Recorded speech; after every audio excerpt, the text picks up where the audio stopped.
This is the Shotgun City Sheriff, the law himself, Clayton Clark. This is the young Titan, Aaron Atlas. This is your favorite drunken pro wrestler, a.k.a. the Bud Light Brawler, Dalton Davis. This is Danger Josh Crane. Hey, this is Matt Brannigan. This is Sage Phillips, the Catch Wrestling Casanova. This is Steve Wilson, the man behind former Impact Wrestling and current independent wrestling star, The Monster, Congo Kong. This is Jake Something.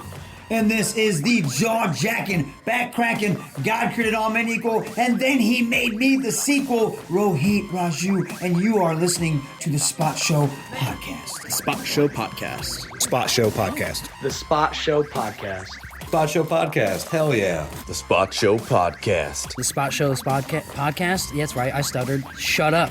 Welcome, everyone, to the Spot Show Podcast, a professional wrestling podcast not about professional wrestling.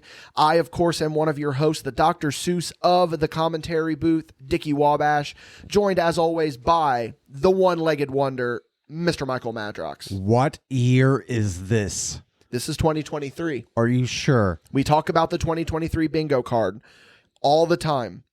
And if you would have told me when MadBash Studios started that this man would be sitting across from me on an episode of the Spot Show Podcast, especially after the Travis Weir one, because we did not have very favorable things to say about this man. That's true. So much so that it prompted a message of asking me, so what did I do wrong to you guys? Ladies and gentlemen, you know him as Brian in some circles.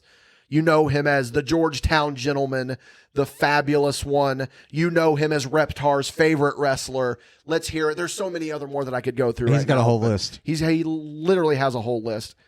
Ladies and gentlemen, the fabulous Jason V is on the Spot Show Podcast, and I cannot be more excited. Joke's on you. This is AI. Oh, this is all AI. This is it's an a AI hologram.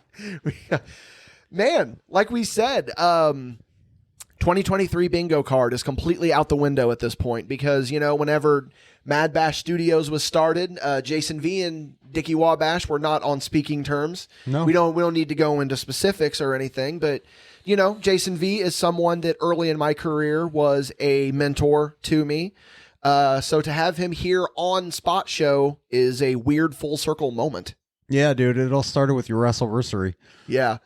What was your thought whenever Madrox gets a hold of you and is like, hey, we're making these videos for Dickie. Will you make one? I said, yeah, it's fine. Like, I don't even know.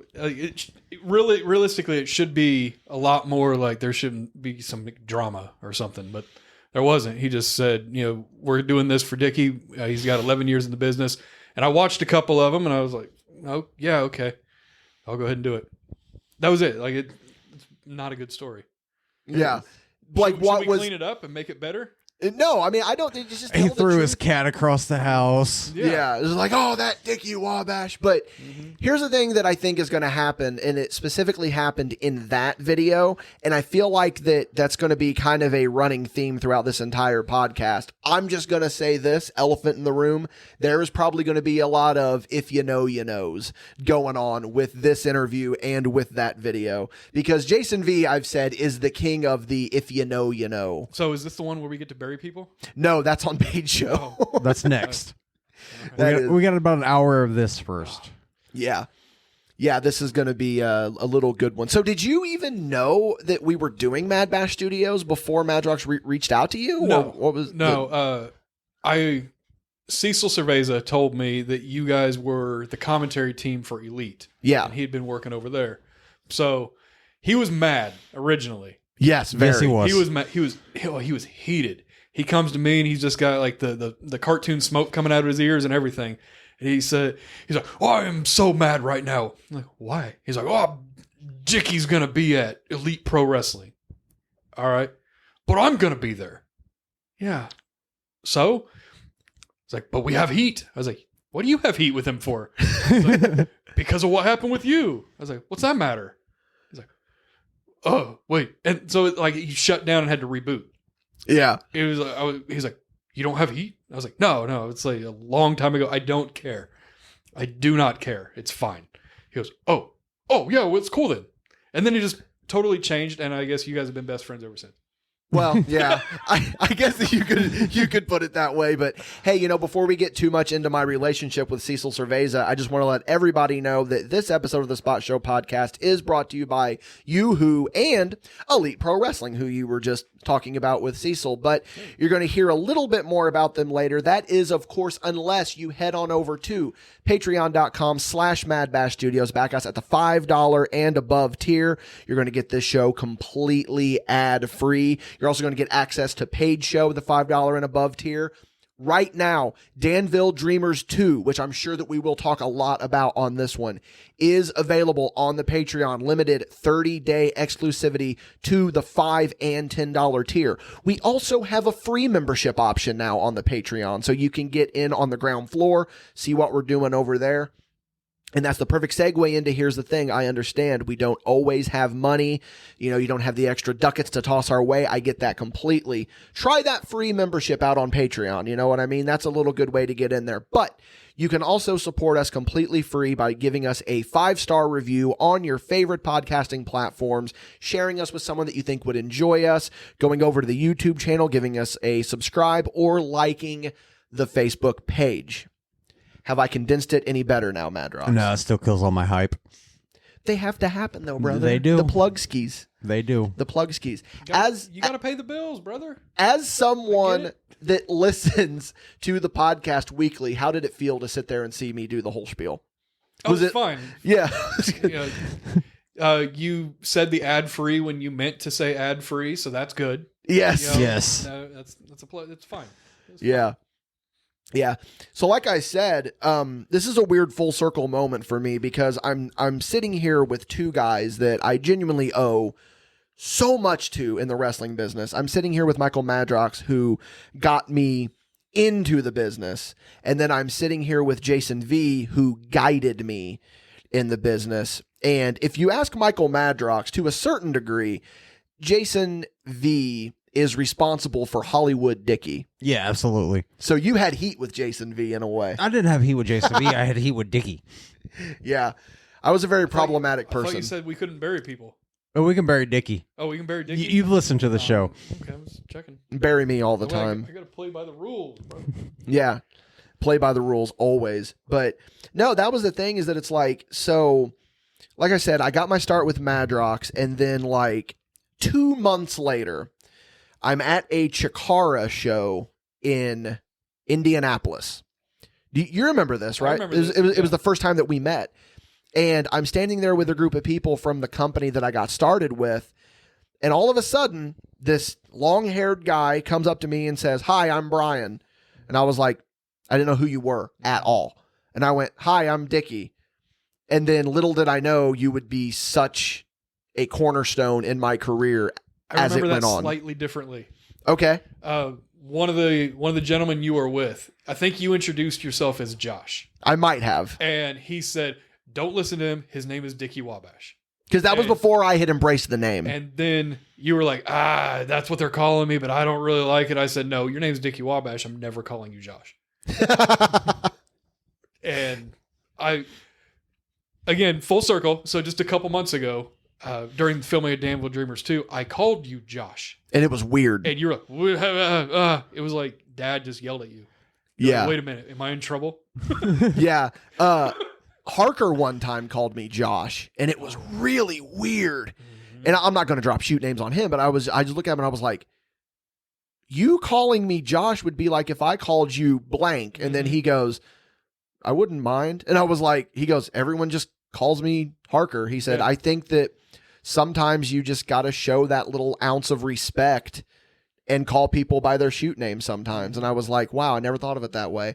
And then Clayton Clark, we were having a conversation about this, and he said, "Dickie, I feel like your generation," which I guess would kind of include you, even though you got in a little before me, but he'd be like, "You guys were big on calling people by shoot names." He said, whereas this new generation is more of, we're going to go with the worker name as opposed to calling people by the shoot names.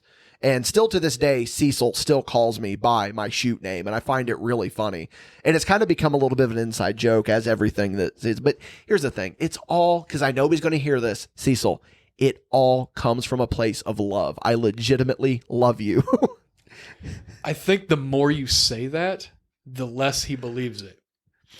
The poor man, his whole life has been a rib. And so when people are genuinely, like, they genuinely enjoy him, then he doesn't know how to accept it, and he's waiting for the punchline. Yeah.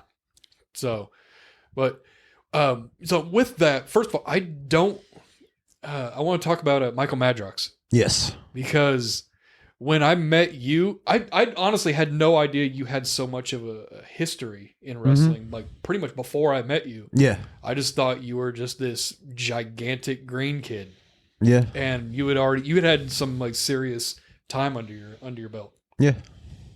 Do you Good, remember the first? I guess. I thought you were going somewhere. I did too. Do you remember the first conversation we ever had? I did. You were You scared do. of me. No. Yeah, you were. Yeah, you were. No. You were. This dude comes in the ICW locker room, and we figure out that we're doing a Survivor Series match.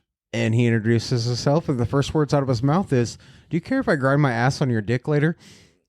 Paraphrase, but yeah, Yeah, probably. paraphrase because Yeah, this probably. this man keeps it PG whenever Yeah. he speaks. Yeah. Actually, you keep it G. I try. Yeah. I try. Yeah.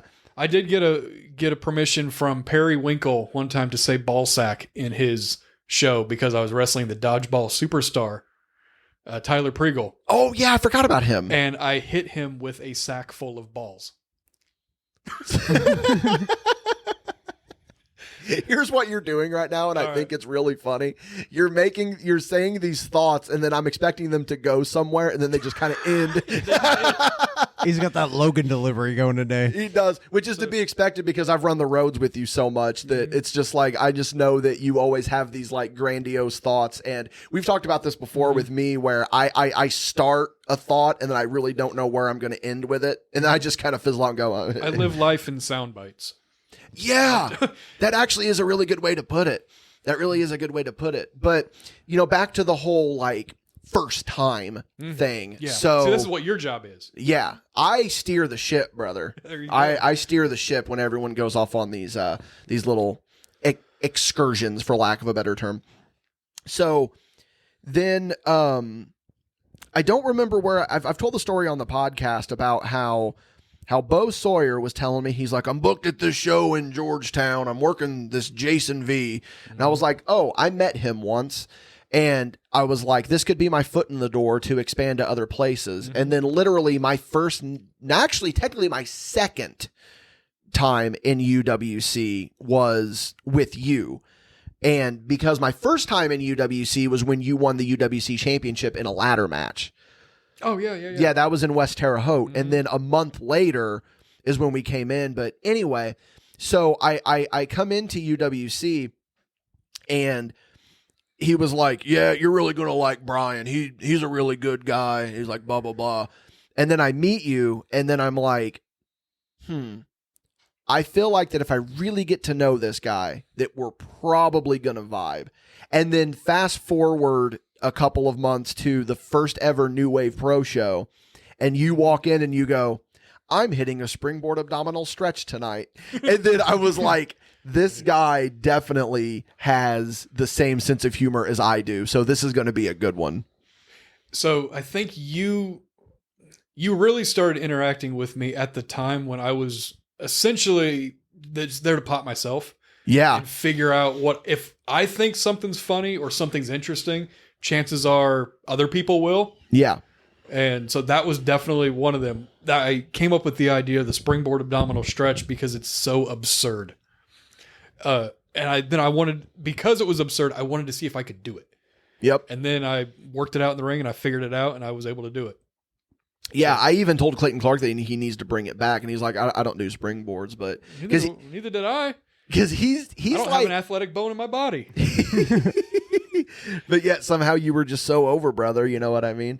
Yeah, that was the thing, is that you were definitely in that I'm just here to pop myself mentality. And then I was still so new to the business that it was one of those, this is a vibe that I'm definitely going to be able to get behind, I feel like. And then we were fast friends because there was all the jokes that were made about it of where it's like, oh, Dickie is clinging to the guy in the giraffe tights, blah, blah, blah, blah, blah.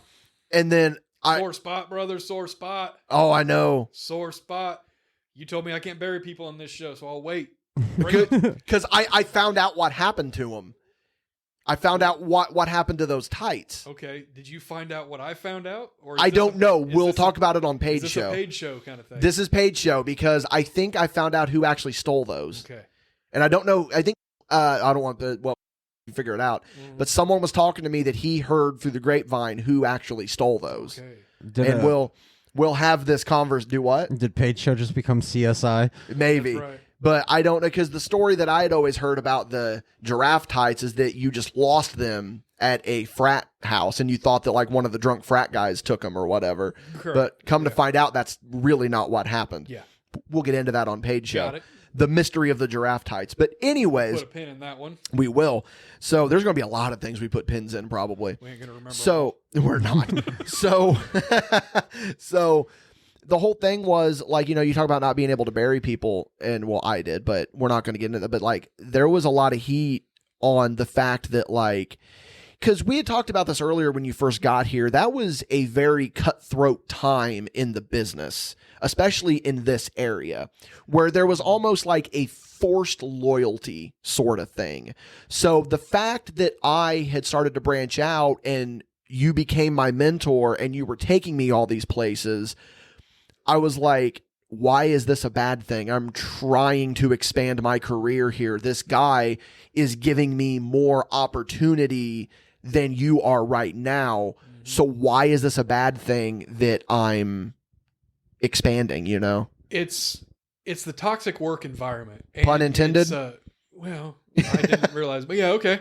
We'll play with that. No, toxic work environment where just, if you're my guy, you're not anybody else's guy. You can't go anywhere else. It's the abusive husband. You know, he doesn't let his wife go hang out with the girlfriends. He doesn't let her go to the bars alone. He doesn't let her go do anything alone because maybe she'll find something better.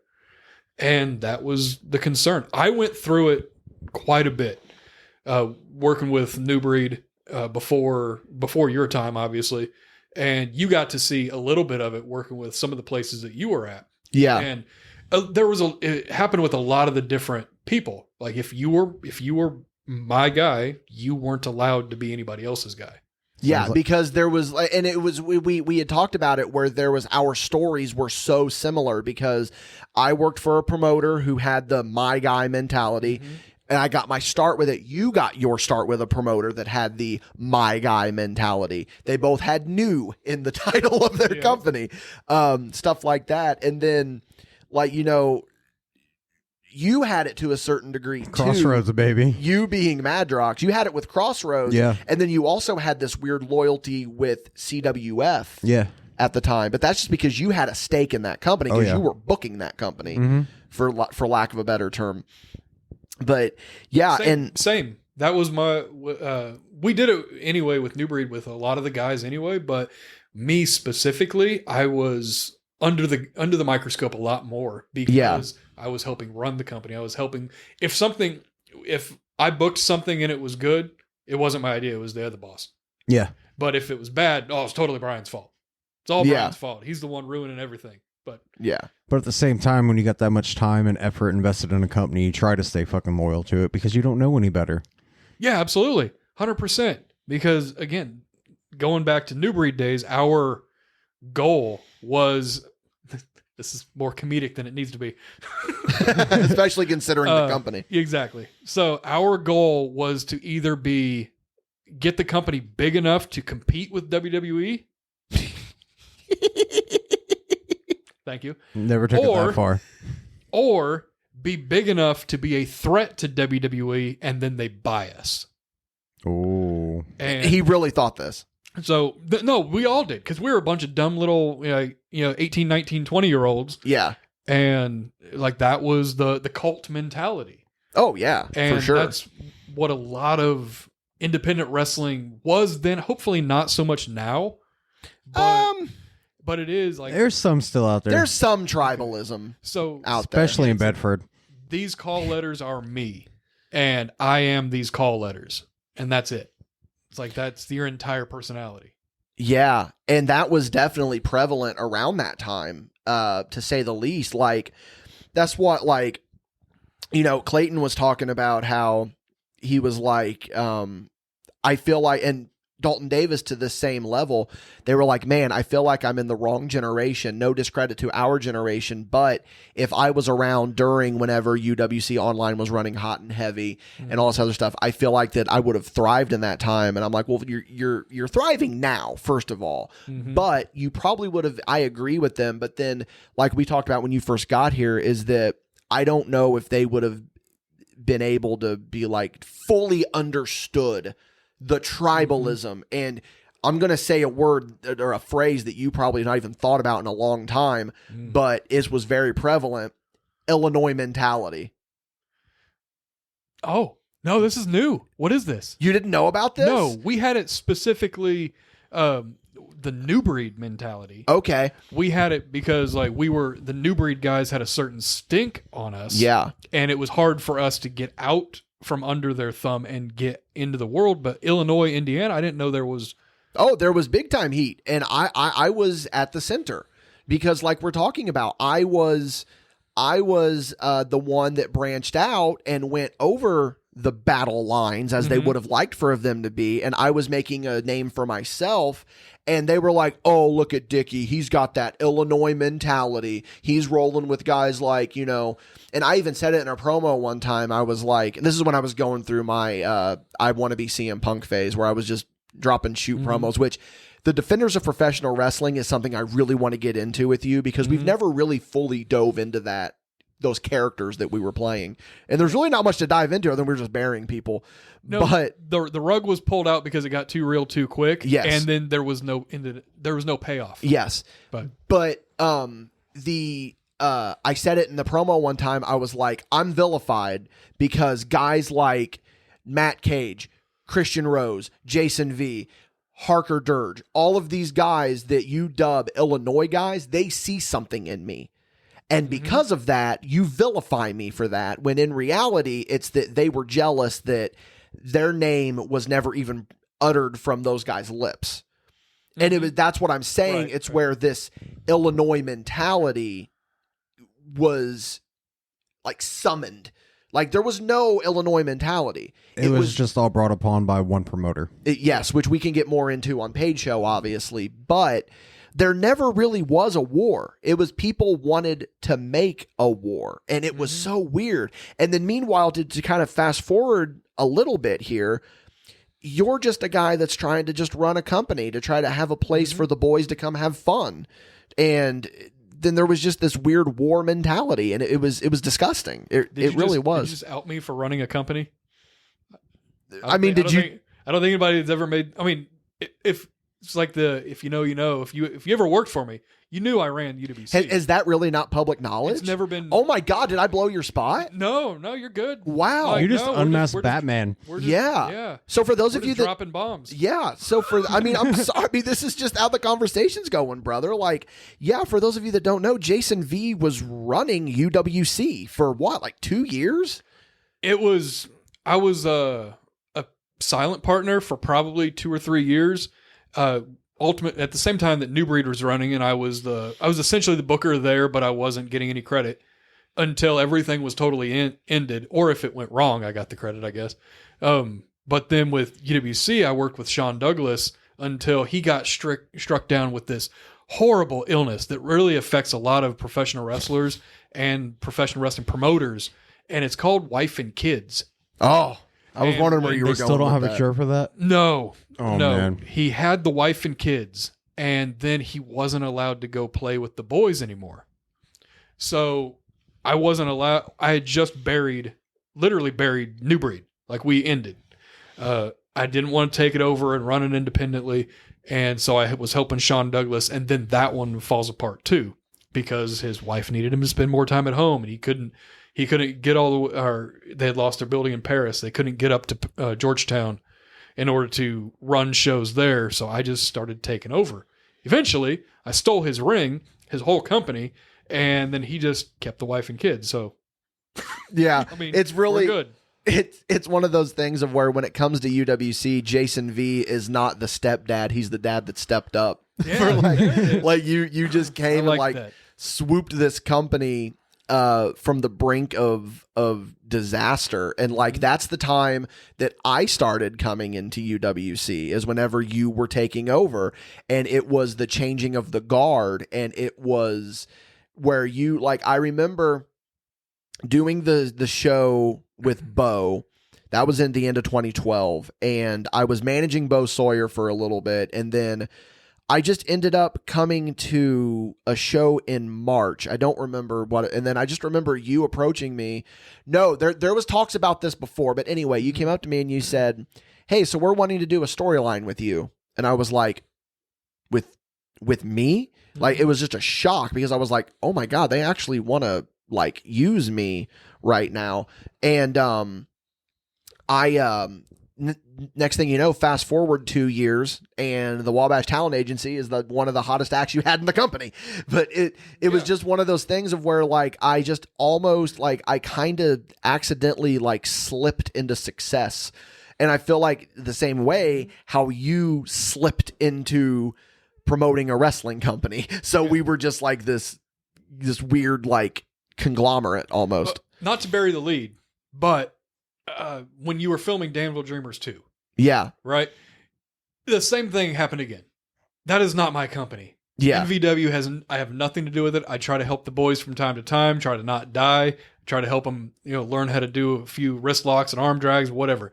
But I'm there and I see something that happens, and it just, my blood was boiling, and I had the cartoon smoke coming out of my ears. And so I had to step up and go handle it. And you got to see that firsthand. I didn't ask for that. I was Dante from Clerks. I'm not even supposed to be here today. Yeah. This isn't my company. I don't run this place. And that happened with UWC, and to a degree, it happened with New Breed as well. Mm-hmm. So I guess that's just what I am. Yeah. You're the guy that just shows up and it's my show now. And you're in charge now. Yeah. Which that kind of happened to you as well, Madrox, with CWF. WF, yeah. Just you turn around, and then next thing you know, where I fucked up there? I agreed to go with the promoter to pick out new fucking tape for the ropes. Is that how it started? That's how it started. And then next thing I got roped into doing every fucking thing. And that how it happens? Yeah. Meanwhile, you essentially had to run an intervention with your promoter to be like, "Listen, the way you're leading this company is very bad. We need to now fix this." Not so much. I just said, "No, I got it." Okay. And then the last real act that he did as the promoter of UWC was give me the belt. Really? He said that I was the top guy.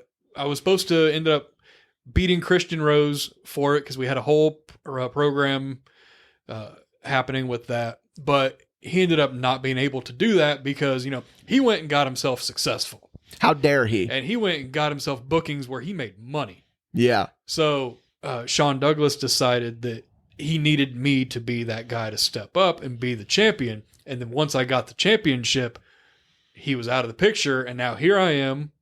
I'm the promoter and the champion, and I didn't ask for either one of them. Yeah. So I spend the next couple months trying to figure out who's taking this off me. Yeah, and that was the whole thing, is that it's like, well, Jason can't be that good of a promoter. He put the belt on himself. And then naturally was that whole Dickie's just sucking off Jason V sort of thing. I'd be like, he actually didn't put the belt on himself. Oh, well, of course you would say that. You're his boy now. You're his boy now. And it's like, why is it a problem that, but anyway. It's Illinois mentality. That Illinois, I can't believe that you did not know about that. Yeah, I didn't know. I feel like you did, but you've had so much brain damage. Maybe, or it didn't matter. And maybe I heard about it and I never. Or maybe because he's an Illinois guy. Yeah. Oh, see? Yeah, this is fair. This is fair. So what was your perspective during all of this, Madrox? We talk about fuck. Well, I know I mean with okay. So anyway, Jason, no, because you talk about it, like we talk about this time period. This is when this weird Cold War was going on for no reason. There should have been no war. During this time frame, dude, it was like every company like had their soldiers and everyone stuck to that. Like you'd have the people that would go and travel to every company, but it was still like even backstage, it was awkward. Because like you'd go to the Terre Haute shows and you'd work and it'd be like you're in a little group by yourself because everyone else is talking shit about the people you work with and the people you're close to, and you're like, I don't want to fuck with that. Now I did see the cliques. I mean, you had clique A, B, C. We have our own clique. Yeah. You remember like, that? You had the Naptown yeah. clique, you had the Georgetown clique, you had the Terre Haute cliques, you had the Olney cliques. It was just a weird time frame. Yeah. Yeah, and then you had someone like you who wasn't even in a clique. You were just trying to... I was just there to have fun. Yeah. Like we talked about it, and I know you listened, but on the Travis Weir podcast, you were talking about how when you took over CWF, you were just trying to create an environment where there was no drama. And then meanwhile, segment 1 of show 1, Jason V and Dickie Wabash walk out there and they're like, Drew Legend is the shit. And it's just like, we're just, and if he hears this, and, I love Kirk as a person. It was just the character, you know what I mean? But I got a story about him here in a second too. Oh, yeah. It's not a terrible one. It's not burying him. Yeah. It involves alcohol, don't it? No. Oh. No, it was all in ring. Damn. Yeah. Was it the story? No. Oh, okay. All right, well, we'll get into that real quick. Yeah, It's okay. a quick one. It's going to be Yeah. another soundbite that you can just be like, oh, that's it? Yeah. It's him and Blaine Black versus me and Cecil Cerveza. Cecil's the one that's supposed to be getting the push to go against Josh Steele after the fact. Whatever. So they're wanting, the promoter wants us to lose because he wants to establish this new team. I said, I don't care at all if you want me to lose, but you're pushing him and he's supposed to do a program with your heavyweight champion. He needs to win. Yeah. You can push them later and I'll lose to them every day of the week. Doesn't matter. I had talked to them and we did a whole waterfall spot which should not have done with these guys, but should not have done with these guys. To the people not in the business, the waterfall spot is I hit a finishing move. This guy hits a finishing move. This other guy hits a finishing move. It's a finishing moves for everybody. It's Oprah Winfrey and her cookies. Just everybody gets a TV kind of thing. So yeah, he fucking sucks. And that's another one that we'll get into on page. God, this is just the pre-show for paid show is all this is gonna be. That's it. But Drew Legend, I asked him, I was like, all right, bud, what do you do? And he goes, I could do an RKO. I go, oh, cool. Yeah. I mean, he's a smaller guy. He can do an RKO. So I wore a bow tie that day for some reason. I stole it from Cecil because he was working at Steak and Shake, and I decided to wear it like a Chippendale. I think we all have a bow tie story. Well, it's a rite of passage. But we go ahead and go into this waterfall spot, and I know that these guys haven't looked great up to this point, so I wanted to make him and his RKO look magnificent. So I jump straight up, and I'm fully horizontal, and then I look over and I go, it's like it was not an RKO. It was the RKO. Oh no, he's giving me a stunner. So I land directly throat first on his shoulder, and then I powder out, trying to breathe and not die. That's the whole story. Soundbite over. Oh my god! You start these stories, and then it's like you try like you're revving up, and you go, and then That's it. Here it is. It's over. That's my whole life. It's over. Man. But That's anyway, my girlfriend just got up and walked out of the room. She's over our shit. She could tell you that's my whole life. We just keep revving up. It's like, oh, that's it. We're She's over? awkwardly staring from the couch. She's on the couch right now, shrugging. I can just see her. From the... That's awesome. But yeah, I think that we mentioned them at the start of this. And I think we talk a little bit about it, the defenders of professional wrestling, but I say we get a little bit more into them after we hear a word from our sponsors. This episode is brought to you by Yoo-Hoo, a product of Keurig Dr. Pepper.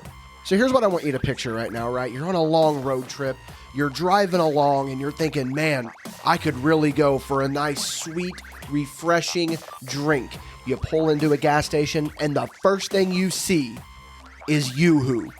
And I got to tell you, grabbing that Yoo-Hoo, that's going to be the right decision every single time. Yoo-Hoo is available in a variety of flavors, vanilla, strawberry, but here at MadBash, our personal favorite is chocolate. I'm going to tell you about Yoo-Hoo a little bit more, right? We absolutely love this stuff here at MadBash. We cannot get enough of it. And you know what? We're going to sweeten the pot a little bit here thanks to Yoo-Hoo. If you see us at a wrestling show and you buy a MadBash wrestling sticker, you are entitled to one free bottle of Yoo-Hoo on MadBash Studios. Limit 1 per customer while supplies last. Now, come on, guys. You can't beat that deal with a stick.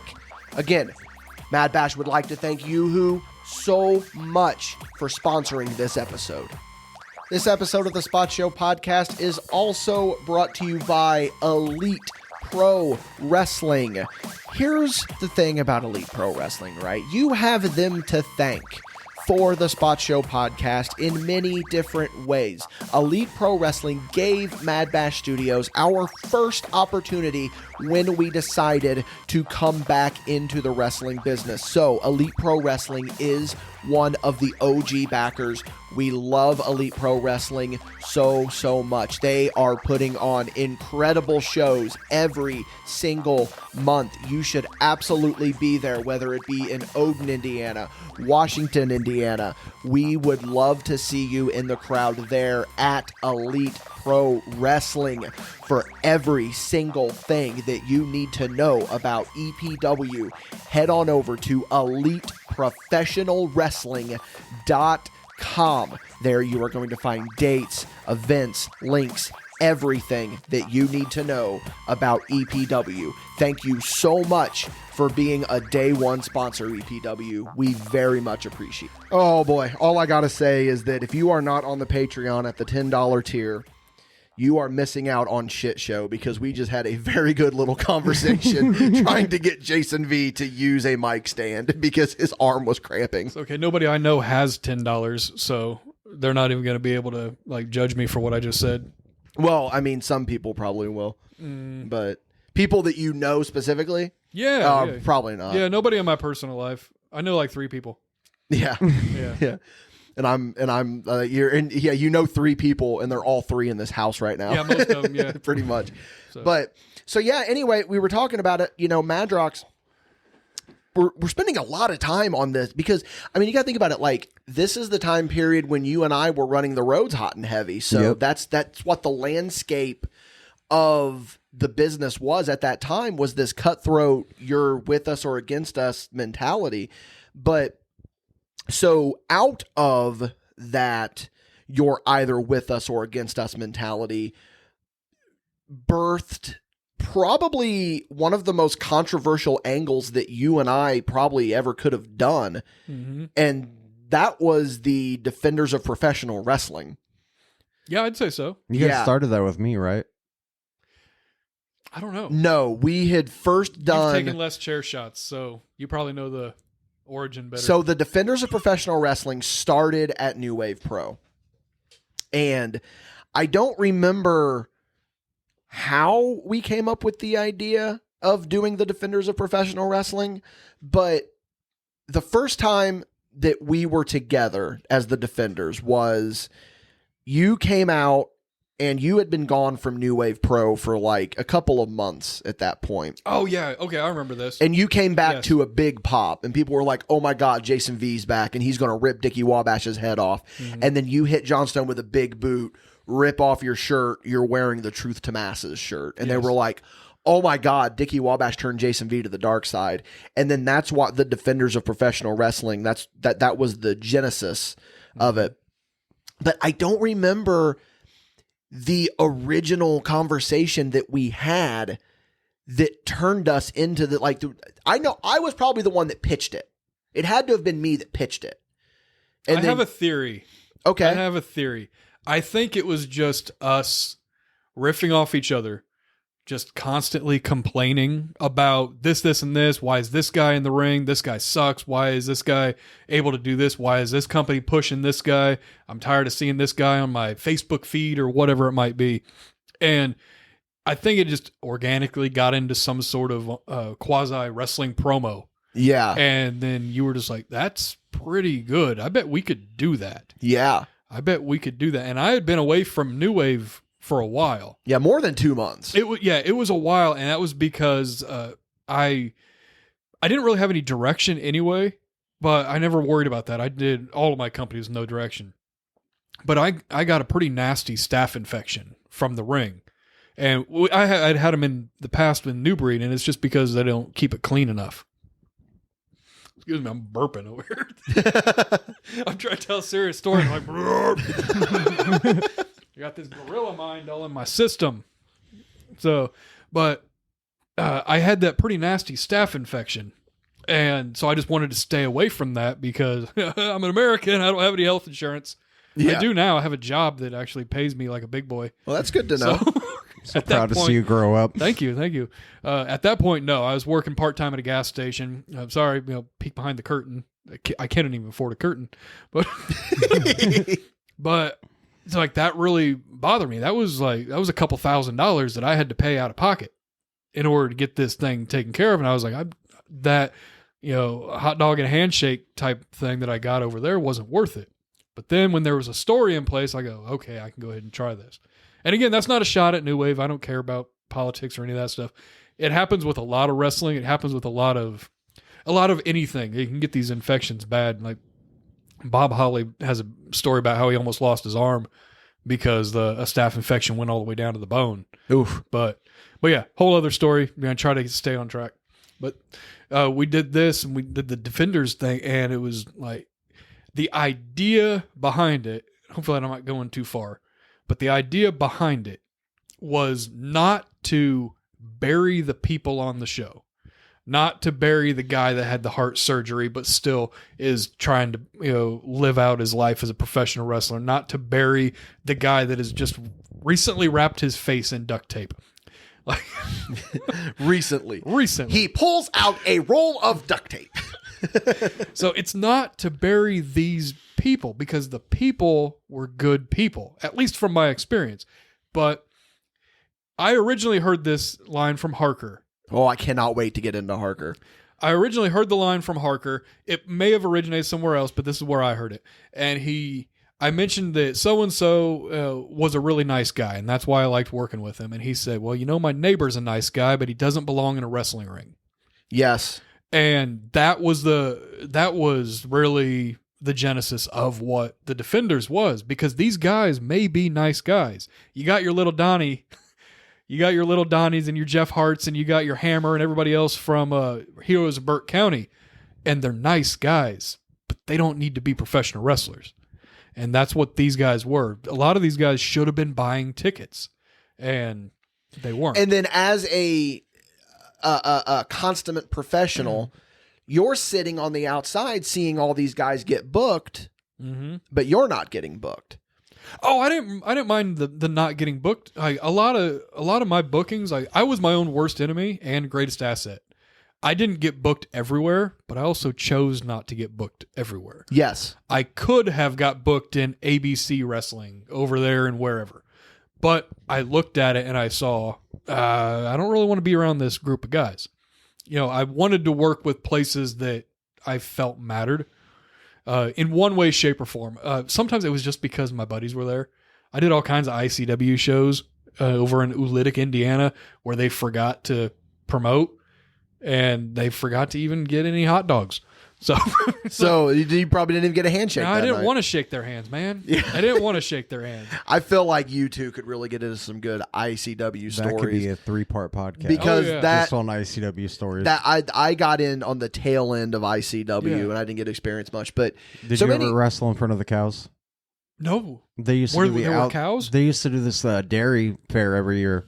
And they'd have cows in costumes dressed up for contests and competitions. So that's the show me and Oliver Kane got to work on Bobby Knight because they covered the ring with a tarp that was Bob Knight celebrating his championship victories for IU. That is amazing. No, I missed that. It's a fun show, dude. One. Do you remember when we went? We weren't even booked on the show. We went to the show to watch it. And there was that cage match, and the door fell off, and then you and I just immediately look at each other and go, "That's gotta be Kane." We knew we just were on that wavelength. There we go. But anyway, so you're gonna have to be the one keeping us on track because head injuries. I'm gone most of the time. Listen, I have already made the decision, and we're probably going to hear it on Shit Show. Because that part's getting cut out. It's going to be on Shit Show. This is a 2-parter. We're going to have you on. So you're going to essentially be on for 4. 2 paid shows, 2 spot shows. All right. But So 4 hot dogs and 8 handshakes. Or maybe just one paid show. Maybe we'll just do like a long paid show for you or something. And then, because that would feel weird to do a spot show, then a paid show, and then go back and do another spot show. So we may just, people don't care. We may do 2 spot shows and then do a paid show. Yeah. Is what we might do. Yeah, that sounds like an idea. Yeah, I don't care, whatever you Anyway, want to do, brother. we'll figure, people don't give a fuck. So anyways, so yeah, you're looking This at is the content they were looking for. Exactly. Yeah. So, I mean, we haven't even gotten into Harker. We haven't even gotten into Hardcore Vandy. Hardcore Vandy. Most of, us running the roads together and going to places, because there's so many stories. But anyways, back on track here, Dickie. Defenders, right? Is I that know. what we're on? Yep. Yeah. So you talked about it from that perspective of where it's like, my neighbor's a nice guy, blah, blah, blah. Well, I'm the one that is booked on these shows with these guys. And I'm looking at all of this happening and I'm like, what the fuck are we doing, guys? Like, why is this in the direction that we're going? This doesn't make any sense to me. Like, what is going on?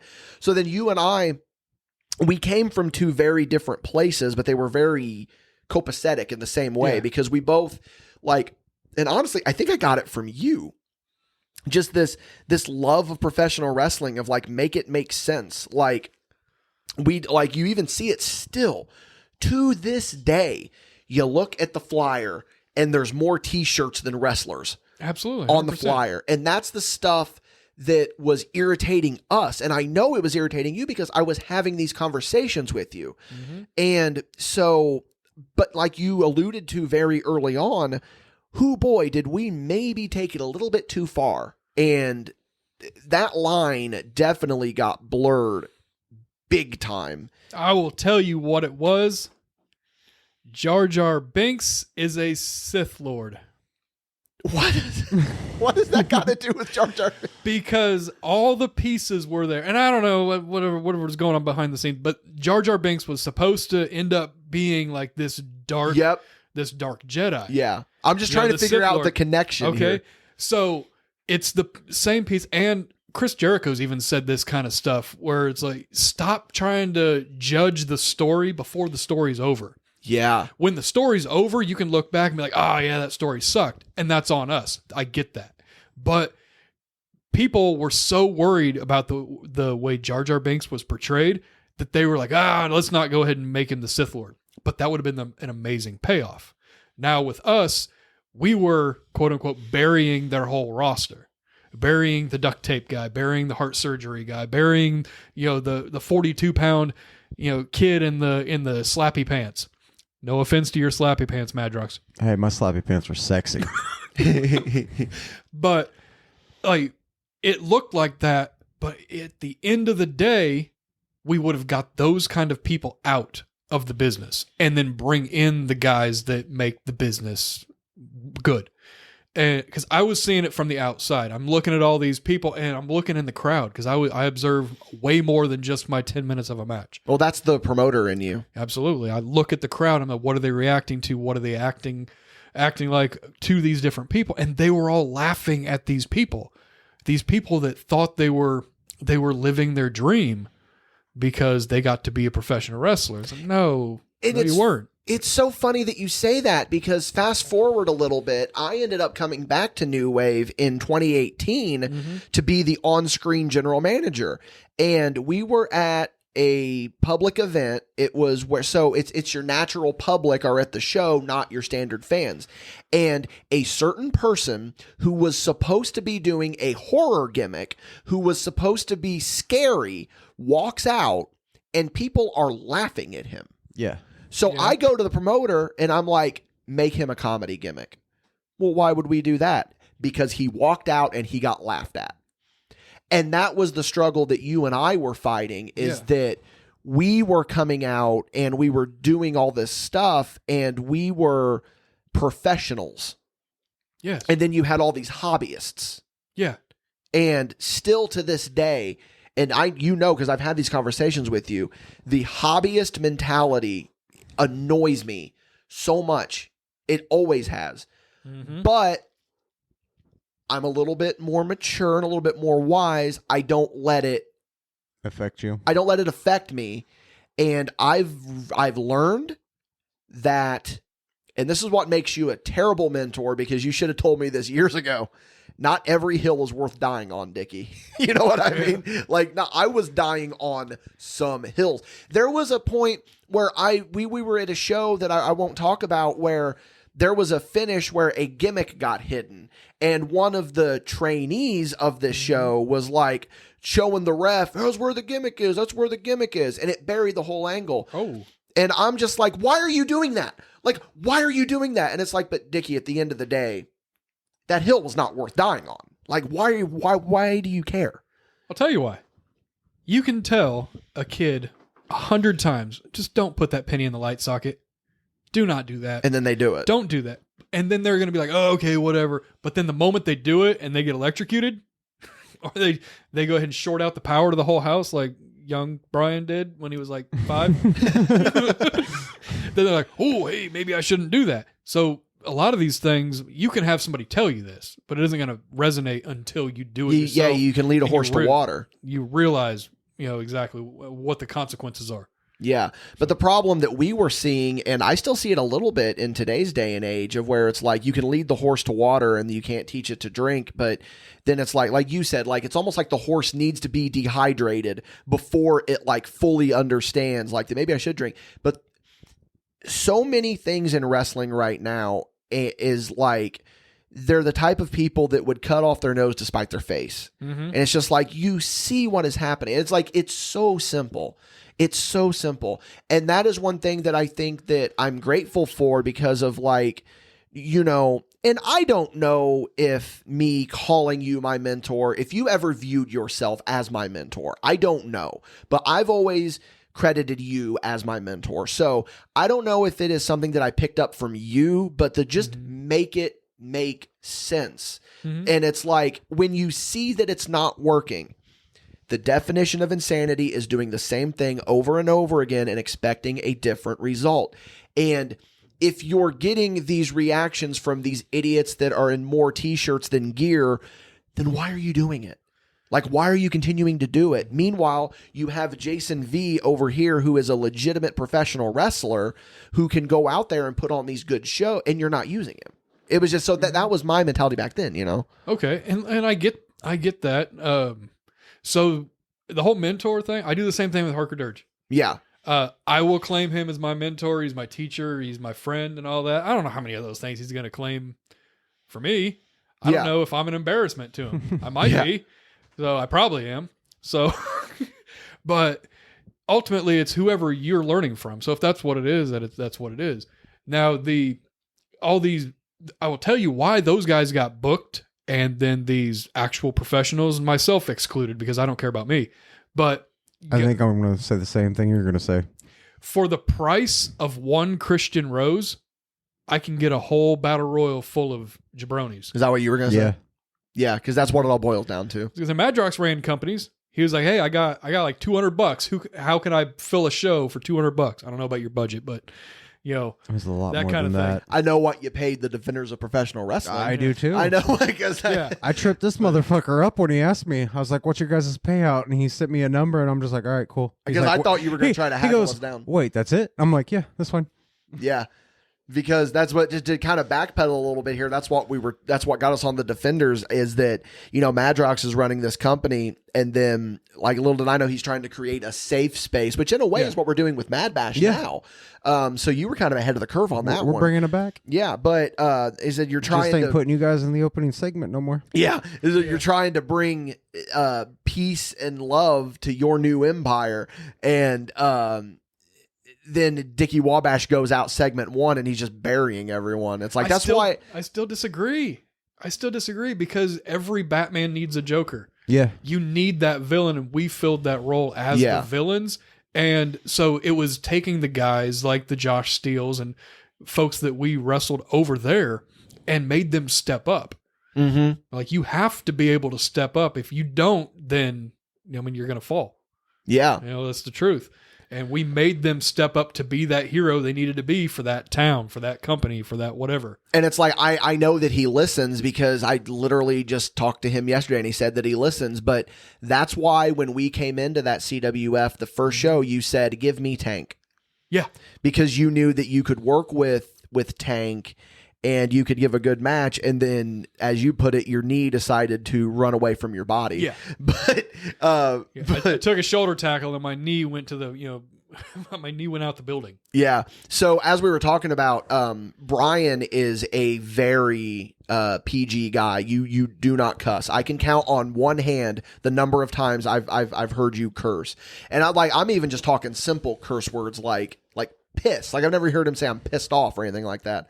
But so here's how I knew. So the match is Jason V versus Jay the Tank Oleander, right? Is that how you said it? Oleander. I said that is not even a name. That is a bad Scrabble hand. Yeah, it was so good. And Brian is trying to make Tank look like the big beast that he needed to look like, the local hero, which he did well enough in his own right. But you were just giving him that next bumpski. You know what I mean?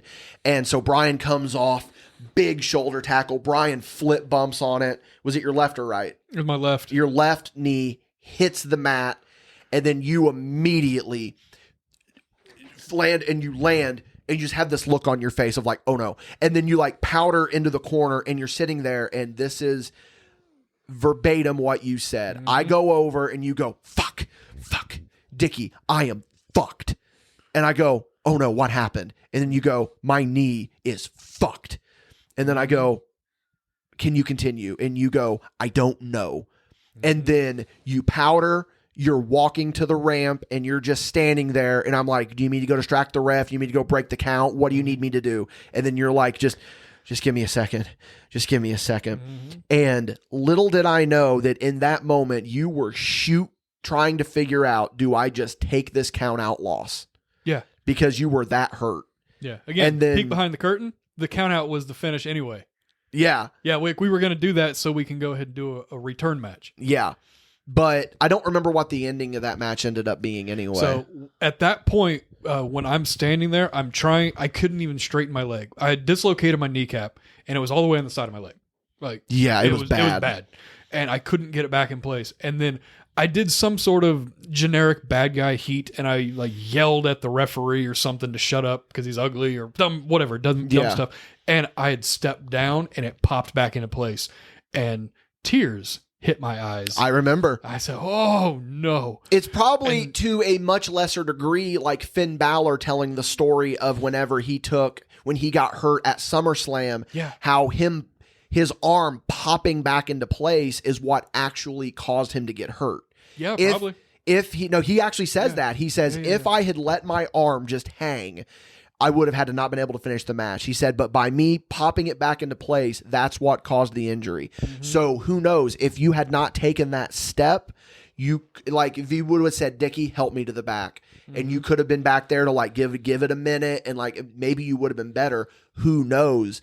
But taking that one step, who knows? That could have been what really hurt you. And at that moment, so it popped it back into place. And that's when I told you, give me a second. Hold on. I bent my knee, stretched it back out, and I go, I think I'm fine. I think I can continue. Go get the ref.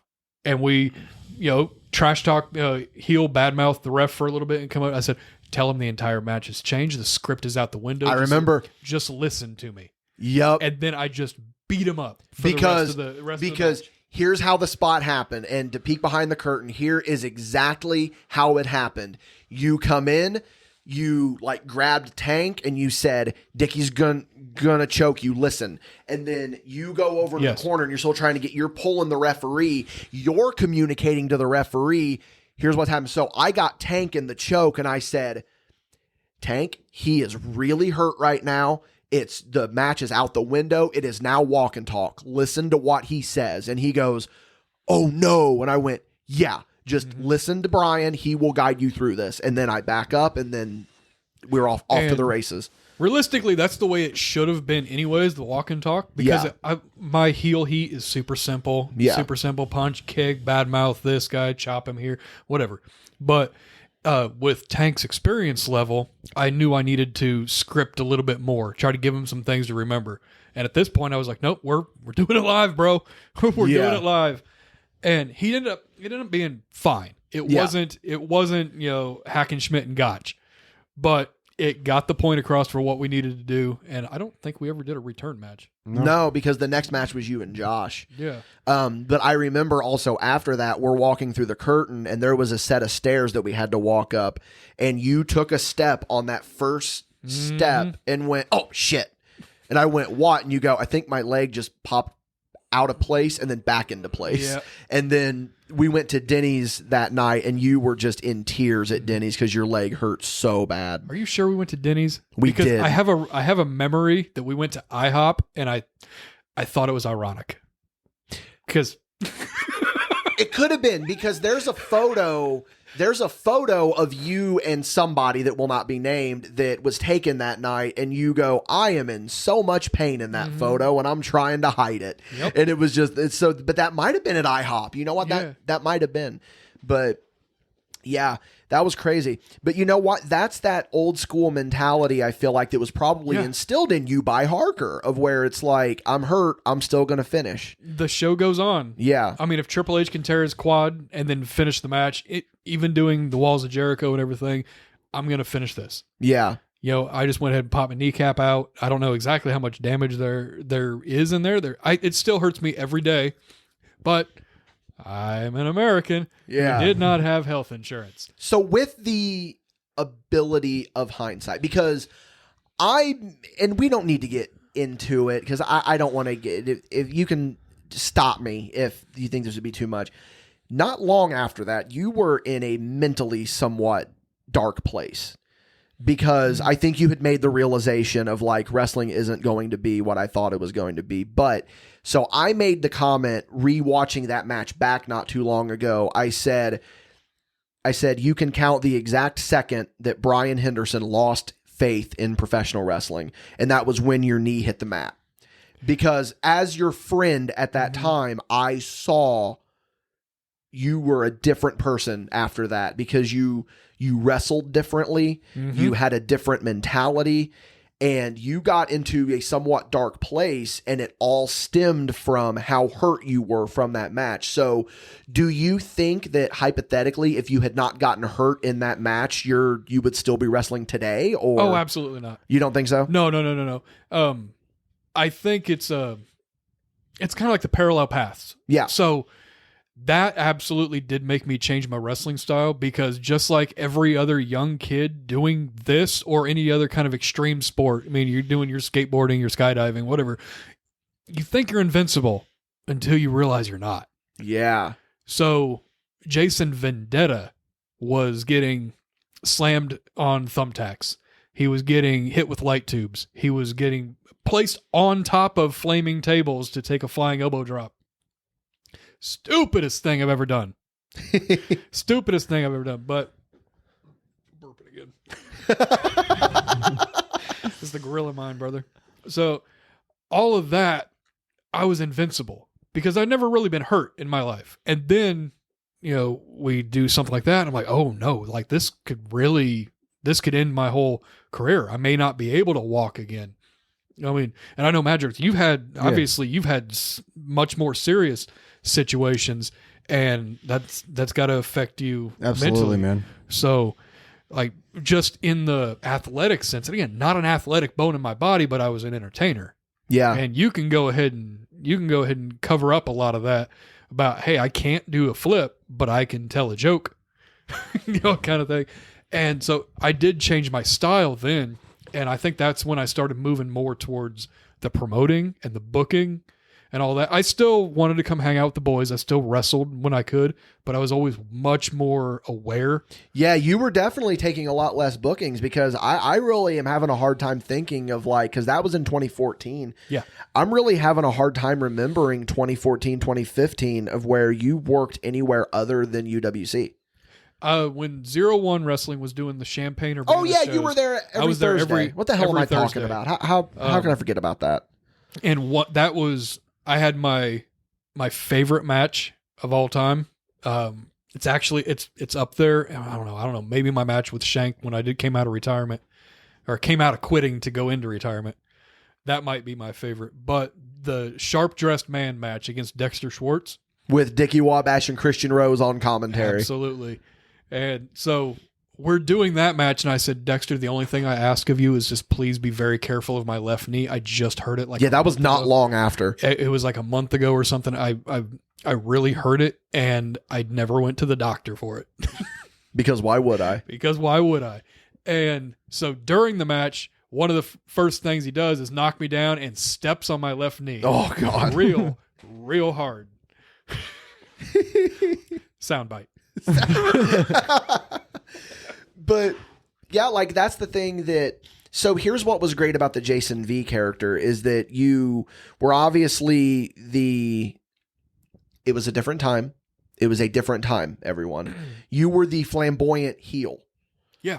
And we actually have had this conversation before, I think, and it's really cool where you saw where society was heading quicker than I think any of us did. And you were able to be like, being a flamboyant heel is not going to get me the heat that I think it's going to anymore. Right. Or just being the flamboyant character in general. So then you just became, for lack of a better term, a walking meme is pretty much what your character became. That's way better. Yeah, you were just a walking meme.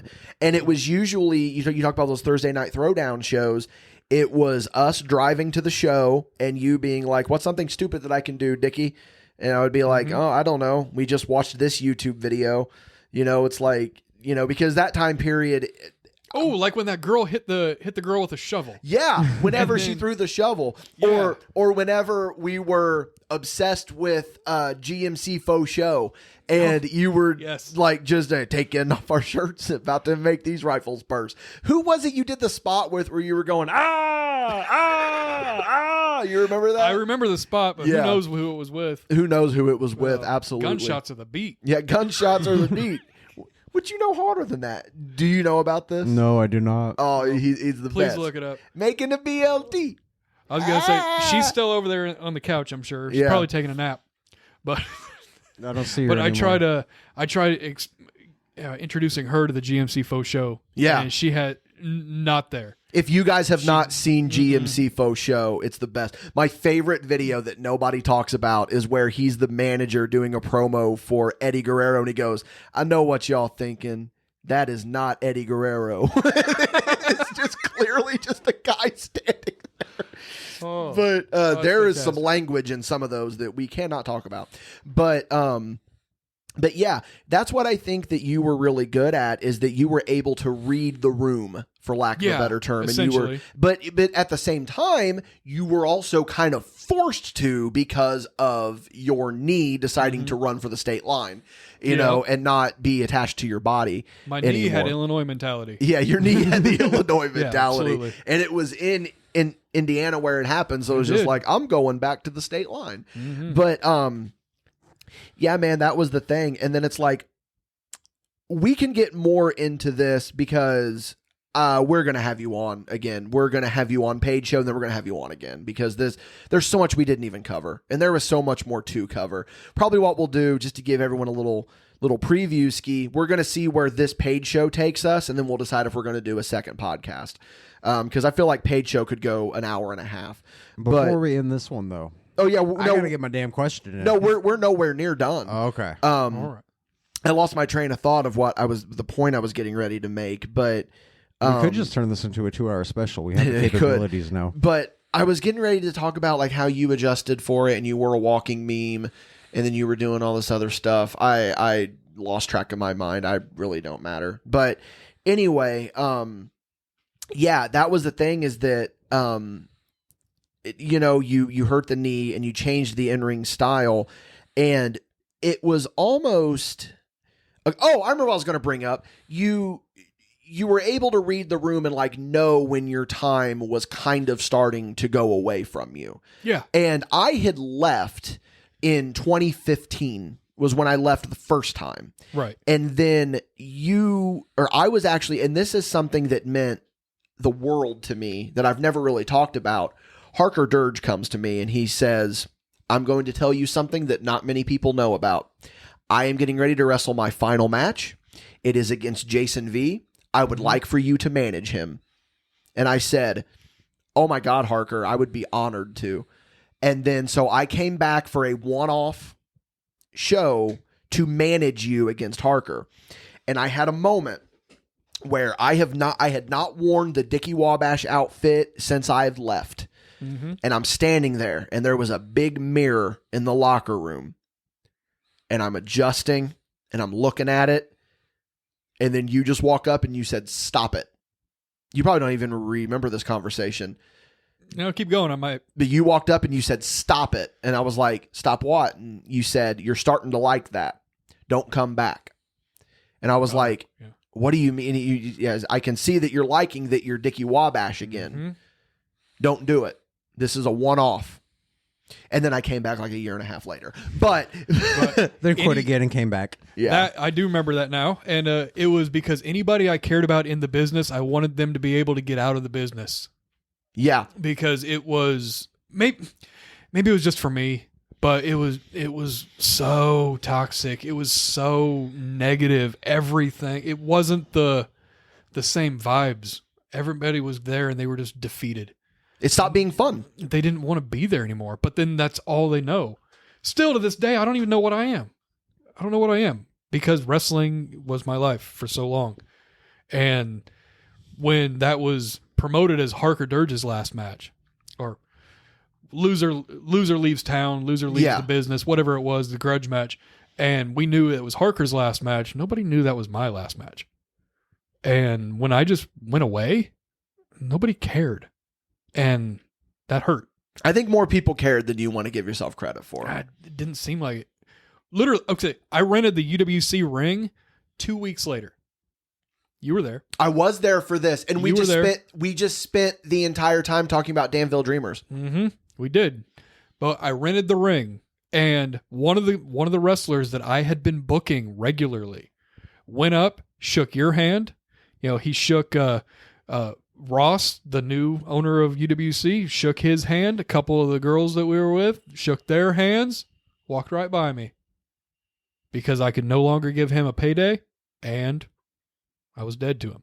I think I know who you're talking about, but when we're off mic, I'll ask you if it's who I think it is, because that sounds very much like something that guy would do.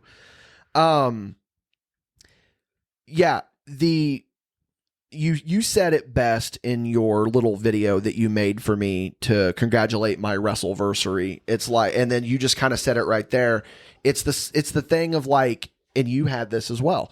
You don't know what to do because so much of your identity had been wrestling and all of that. And you said that you were like, in your video, you said you found your calling, and I'm very proud of you for that. Mm-hmm. And to know where I thought we were on between Josh and Brian, to hear you say that, to hear Jason V praise what Dickie is doing, it meant the world to me, because I was like, you know what? I have found my path. Mm-hmm. And it's like, I'm doing it despite what everything was telling me that I should not be doing it. Mm-hmm. You know what I mean? And I know you struggled with it because I was there with you during that. And then that's why we went and filmed Danville Dreamers, was because, and you literally, there was a scene that was not in Danville Dreamers of where I interview you for Danville Dreamers. And then you said, no, don't put that in.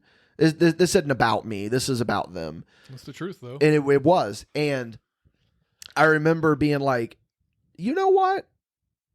Yeah, I can kind of see. And then I knew in that moment that you weren't necessarily going to be fine, but you were going to be okay, if that makes sense. Like you were still, because I mean, granted, it was kind of all of our final hurrah in that match.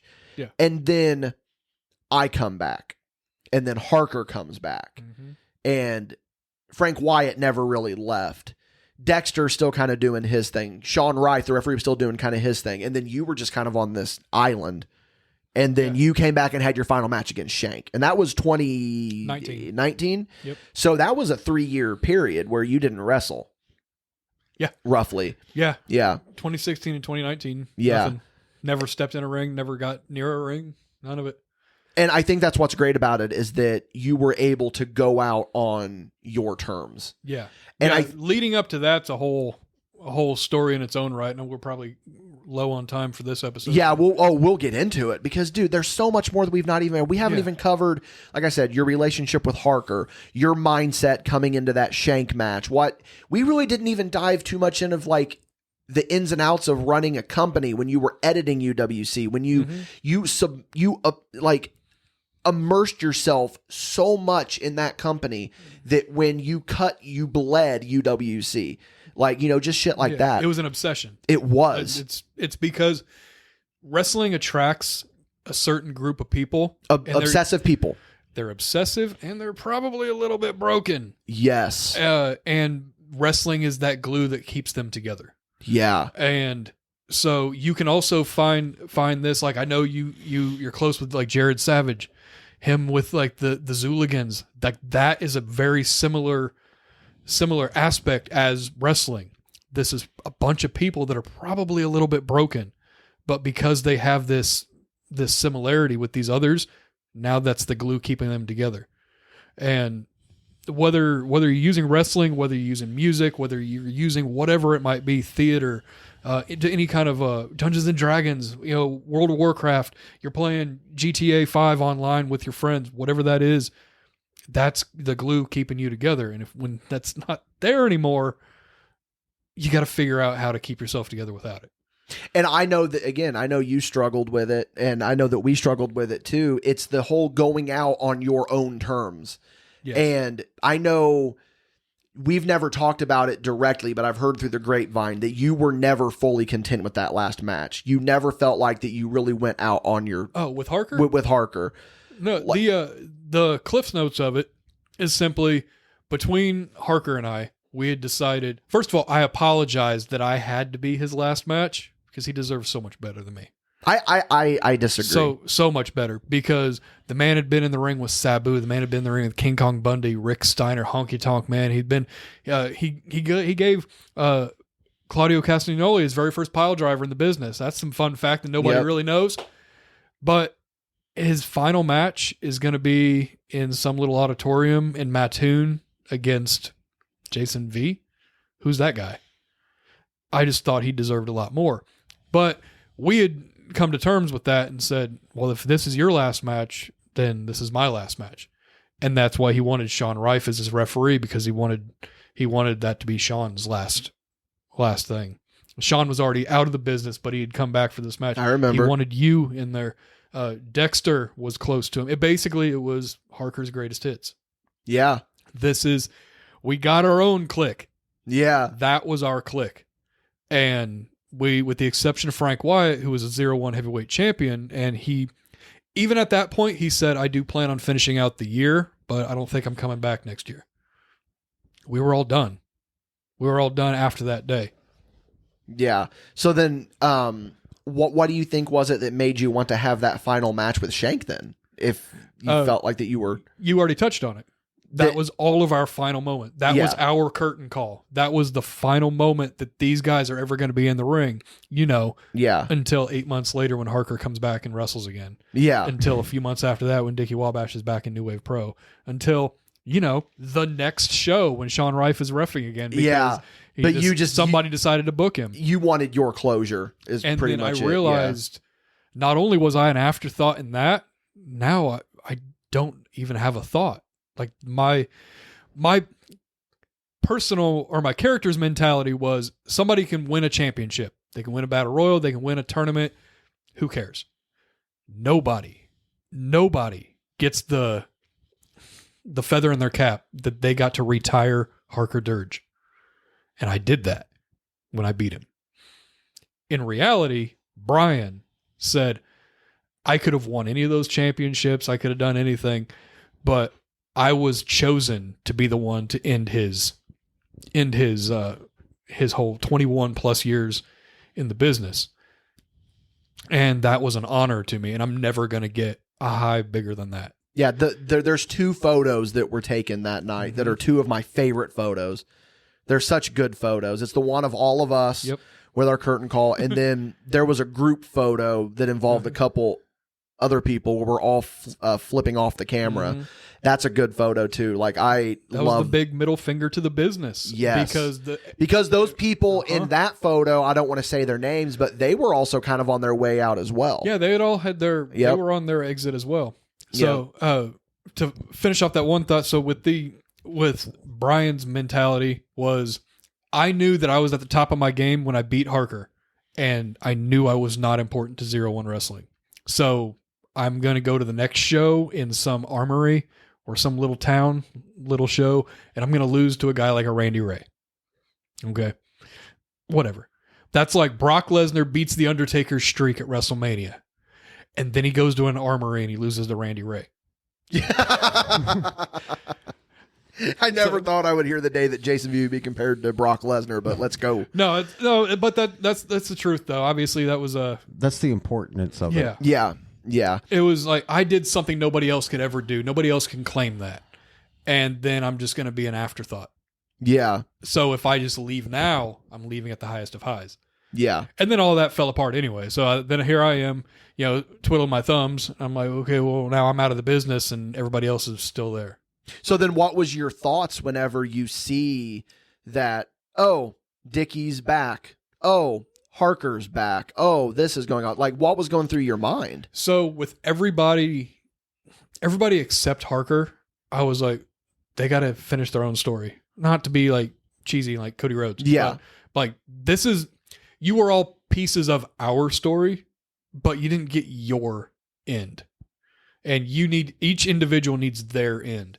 Now with Harker, his story is his to tell, but it has a lot to do with the Decatur Civic Center. And how important that was to him. Which, by the way, I just want to give a little random plug here. There is a little mini documentary that Harker made that is on YouTube right now, and the name of it is escaping me. I think it's called How Did I Get Here or something like that. If you get the chance, we haven't even covered Harker, and it makes me sick because we need to talk about that man. That man deserves his flowers to the moon and back. Absolutely. But if you have not seen that little documentary, you absolutely need to watch it. And it talks about his comeback of where he wrestled Christian Rose for the title. And he tells his story, which his story is immaculate in any way. The fact that you see a picture of that man at 19 and he looks like a 38-year-old grizzled veteran is just baffling to me. That Arn Anderson syndrome. He has Arn Anderson syndrome. And but I know, I agree. The story was not yet over. And it's like, we've talked about it on here. The beginning of 2023 was probably the most depressing time of my life for reasons I will not get into. And then wrestling came knocking again. And I was like, if my life that I've had planned out for myself over the last however many years did not pan out the way that I thought it was going to, I couldn't finish that story. I want to go out in wrestling in my terms. And we are nowhere near wanting to be out. We are nowhere near. But that's the big part of it too, is that it's like when I came back and was the general manager at New Wave, I was just like, it felt like a necessity. It was just like, it would be cool. Make Dickie Wabash your general manager. That would be really cool. And then the ending there was very rough, very toxic, pun intended. And, so now this run that we're on with MadBash, with all of this, it's absolutely going out on my own terms. And I think that if you don't go out on your own terms, it's always going to eat at the back. We got no way out now, right? We have no way out. If we started MadBash, we're screwed. Yeah. And now we got MadBash Wrestling and all this other stuff. But yeah. So I think a lot of that, it boils back to, that thing that I said about Harker. My neighbor's a nice guy. He doesn't belong in a wrestling ring. So ultimately, that neighbor who doesn't belong in a wrestling ring may be a fantastic carpenter. He may be a news anchor. He may be a weatherman. He may be anything. And that is what he's really good at. And so you guys, you're both nice guys and you both belong in wrestling in some fashion. And so you figured out how to navigate that and get it to where it's a positive environment and not a negative. Yeah. That's all I've seen with all of you guys. Every single one of the guys that you've branded as MadBash boys And girl, you got a girl. I haven't seen anything about the girl. Bando? Oh yeah, Bando. Yeah. Yeah, she's a big supporter of us. Okay. She's really good. I haven't She's seen really any of her stuff, but every one of the MadBash boys that I've met have been amazing. Yeah. I would absolutely put my name on every one of them. So I'm still not booking Parker. By the way, for those of you that are wondering, if you go back and listen to the Dalton Davis episode, Brian is the promoter that we were talking about that would not use Dalton Davis because of his age. I just talked to him about this last Sunday. Yeah. And I said, if you were this age and acted like that after the NVW shows, like if you worked like that at this age, I would absolutely have booked you. Yeah. But when you were this awkward looking little 14-year-old that didn't have any business being in the ring, no, I'm not putting my whole company on the line. Yeah. Because I want to let a kid play wrestler. Yeah. And he's proved himself since then. He absolutely has. He absolutely has. I love that guy. Like, I love him. Like, we've definitely become his mentors. And again, I don't know if he views us as his mentors, but we view him or view us. We view him as our mentee, if that makes sense, or whatever you want That's to our call baby it. boy. Mentos, yeah. But Brian, this was an incredible conversation, and it's not done yet because we're going to do paid show with you, and then I want to get you for next week's spot show as well. We'll record both of those back to back. But again, like I said, there's so much we didn't even get into. We didn't even scratch the surface. There's so much more we can get into, and that's why we're going to keep you around. Told you we needed a topic board. Yeah. I'm not even going to ask because I know that you're pretty much MIA. I would say this is roll out the red carpet and plug your social media, but you don't really have any. I can plug. I can do some plugs, brother. Plug ski, right? Yeah, do some plug ski. Yeah, the little plug skis. So what do you guys want? You want like my phone number? Yes. Phone number, social security number. I mean, if you want to birth. give me your phone number so I don't have to just talk to you on Facebook. You for real don't have my phone number? I don't have your phone number. Pretty much at this exact moment in my life, that's all I got. I mean, you can go to my YouTube channel if you want to look at something that I did that I cared about like 10 years ago. Oh, the vault. Yeah, the vault was really cool. I mean, I did some of that. Just look up Jason V on YouTube, but I mean, actually, no, that isn't going to do it good. It'll take you to Jason Voorhees. It'll take you to Jason Voorhees. So, yeah, you ain't going to find me. Good luck. Yeah, and if you try to look up Jason V Wrestling, it's a bunch of those CAW battle royals from the 2K games. Oh, yeah. Before that, it was a bunch of old dudes in lucha mask apartment wrestling. So, I mean, hey, whatever you're into, everything got has you a covered. market. Yeah. Remind me about that for page 02. What's that slogan you used to say all the time? I don't know. I had a couple of them. Written on your ass. Google me. Google me. Yeah, you can Google me. You can do that. But all right, Madrox is pretty much MIA on social media as well. You can find me at attaboydickie on Instagram. MadBashStudios.com. You can find all of the links to what we're doing. Again, Brian, thank you so much. And for those of you that are on the $5 and above tier, we will see you all on Paid Show.